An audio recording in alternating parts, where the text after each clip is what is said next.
The Shimabara Rebellion. Faith, fire, and the fall of samurai Japan. In the winter of 1637, southern Japan burned, not from volcanoes or storms, but from human desperation. Peasants, ronin, and Christians, oppressed and starved, rose against the Tokugawa shogunate. What began as whispers of rebellion became a conflagration that would scorch the land and echo through history. This is the story of the Shimabara Rebellion, a tale of faith, courage, and the staggering price of defiance. The price of rebellion, the blood that covered Shimabara. Before the first sword was drawn, the cost of rebellion was already etched in the land. Fields that once fed families were soaked in blood. Rivers that ran clear turned crimson. Between 37 and 40,000 lives were extinguished. Entire villages vanished from the map, their people slaughtered for daring to follow a faith forbidden by the shogun. Mothers held infants as their homes were torched. Elders whispered prayers under the gaze of executioners, and children clutched crosses hidden beneath their clothes. Men were beheaded, their heads impaled on spikes as warnings to others. Women were strangled, burned alive, or buried under collapsing walls as castles and homes were set aflame. Children were pierced by arrows or thrown into rivers, their tiny hands grasping desperately for anything that could save them. Some were hanged, others drowned in wells, while many were crushed beneath stones or forced to kneel as swords fell. Survivors described being forced to watch their neighbors die, families torn apart as flames and blood consumed their homes. Soldiers later recorded walking over streets filled with corpses, piles of bodies heaped on one another, and the scent of death lingering in the air. Yet even in the face of such horror, faith endured. They did not die for gold, for power, or for land. They died for heaven itself. Their sacrifice was a silent, haunting testament. Belief, once ignited, cannot be fully extinguished. The blood of Shimabara became both curse and monument, staining the earth while sanctifying it. Every grove, every hill, and every ruined village carried the memory of those who stood resolute, refusing to renounce the God they worshipped. Even as fire consumed homes, swords cut down the brave, and arrows rained from above, their prayers continued, whispered through tears and smoke, defiant and unwavering. Death had taken much, but it could not take their hope. Background: Japan in isolation. Japan, in the early 17th century, was a nation both orderly and fearful. The Tokugawa shogunate had risen from decades of civil war to establish absolute control, creating a rigid hierarchy in which social rank dictated every aspect of life. Peace was enforced not only through force, but through isolation, strict monitoring, and a meticulously structured social order. The shogunate viewed foreign influence with deep suspicion, particularly the spread of Christianity. Loyalty to God, they feared, could surpass loyalty to the shogun, threatening both authority and social stability. Christianity, however, spread rapidly despite the restrictions. European missionaries offered not only religious teachings, but education, literacy, and medical knowledge, which appealed to those in poverty.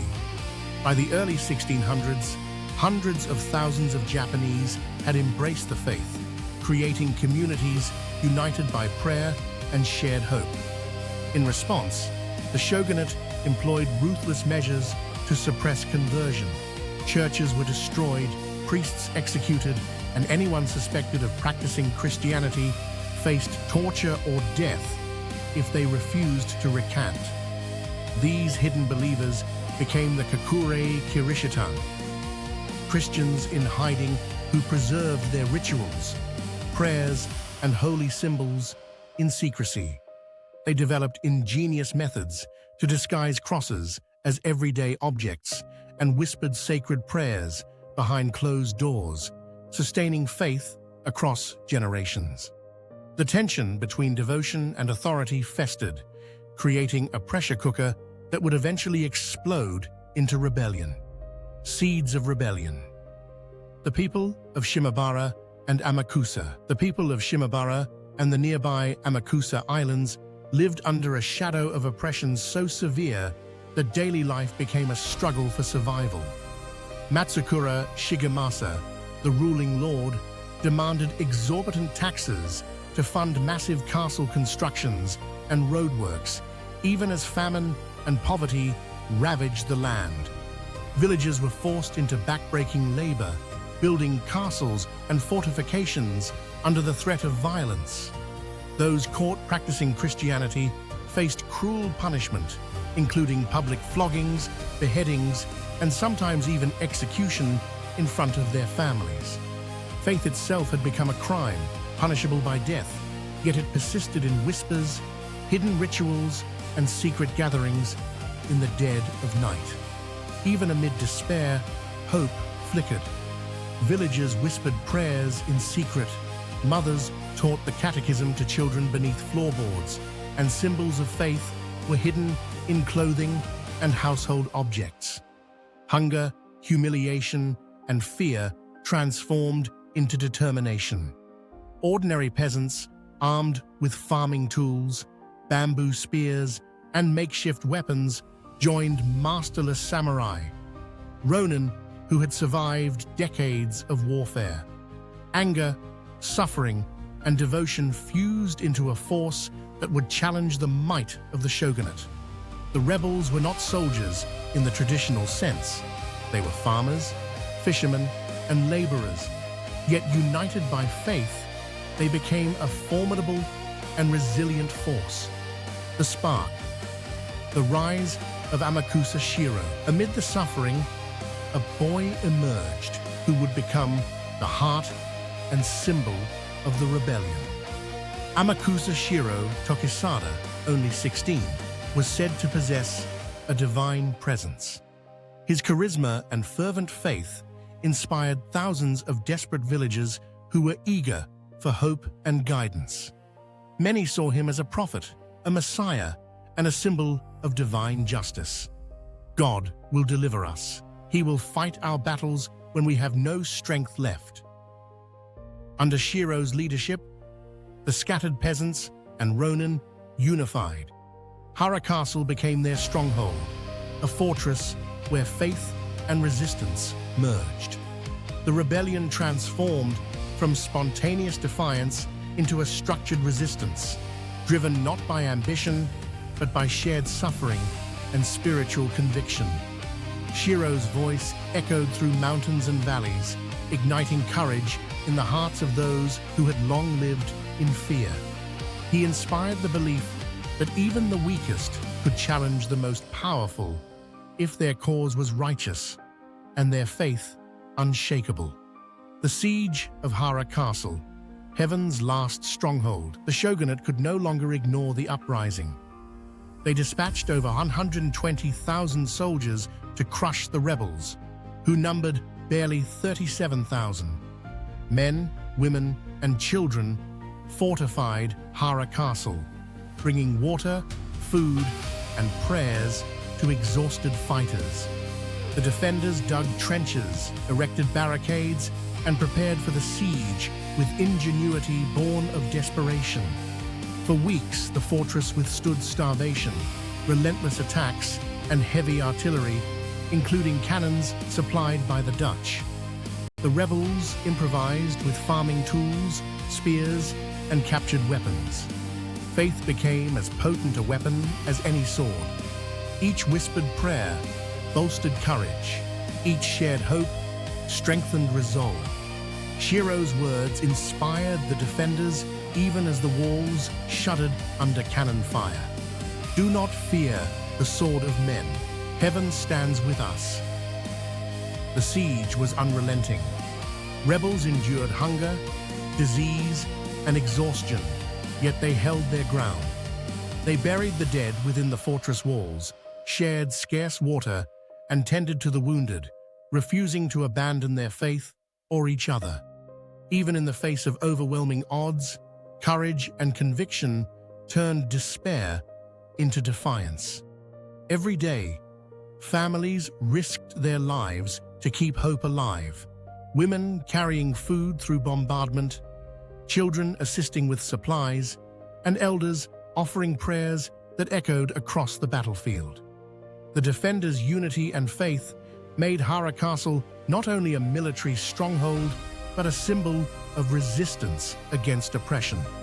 The fall, the price of faith. After months of relentless siege, Hara Castle finally fell.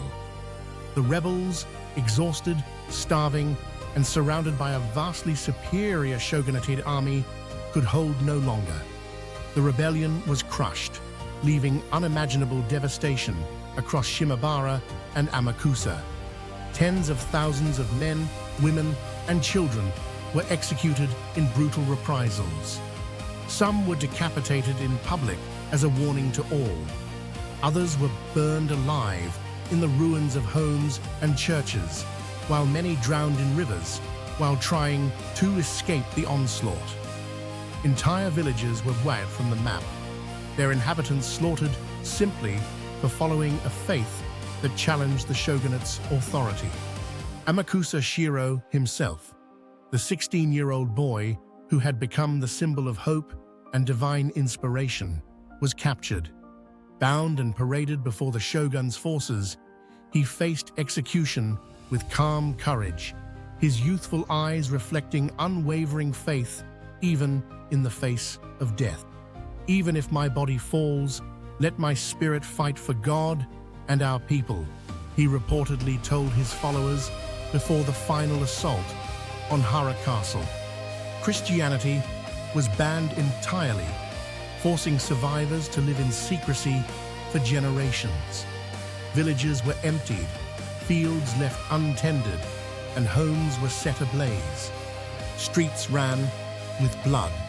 Heads of executed rebels were displayed on spikes as a warning, and entire families were extinguished in acts of state-sanctioned terror. Soldiers later recorded walking over mountains of corpses, yet the shogunate's fear of hidden Christian influence ensured that survivors would remain hunted and silenced. Yet even amid this horror, faith endured. Survivors buried the memories of the fallen deep within their hearts, preserving their courage and devotion in secret prayers and hidden rituals. Songs of mourning and hope were passed quietly from parent to child, and crosses were concealed beneath floors and inside household objects. The courage and defiance of the Shimabara rebels became legend, whispered in hidden communities for centuries, a testament to the human spirit's resilience.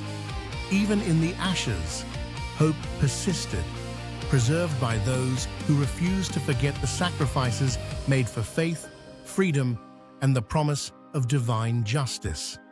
Legacy: faith in the shadows. Even in defeat, faith endured. Hidden Christians, known as Kakure Kirishitan, blended Catholic rituals with Shinto practices, carefully disguising their beliefs to survive. Sacred crosses were concealed in everyday objects, in the seams of clothing, inside lanterns, beneath floorboards, or carved subtly into household tools. Baptisms and prayers were whispered in secret groves, behind closed doors, and in the dead of night, often using coded language passed down from elders who had witnessed the horrors of the rebellion firsthand.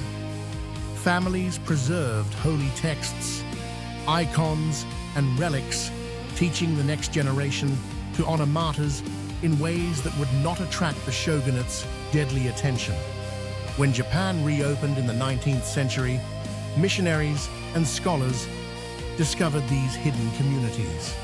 They found groups still whispering prayers centuries old, preserving rituals and songs that had been passed down in secrecy. Some villagers had maintained the memory of Amakusa Shiro as a saintly figure, recounting his courage and divine guidance through oral history. Faith, once ignited, had survived the storm of annihilation, proving that belief cannot be extinguished by swords, fire, or fear. Amakusa Shiro became a symbol of courage and sacrifice. He is remembered not for the rebellion's failure, but for the unbroken spirit of those who dared to believe.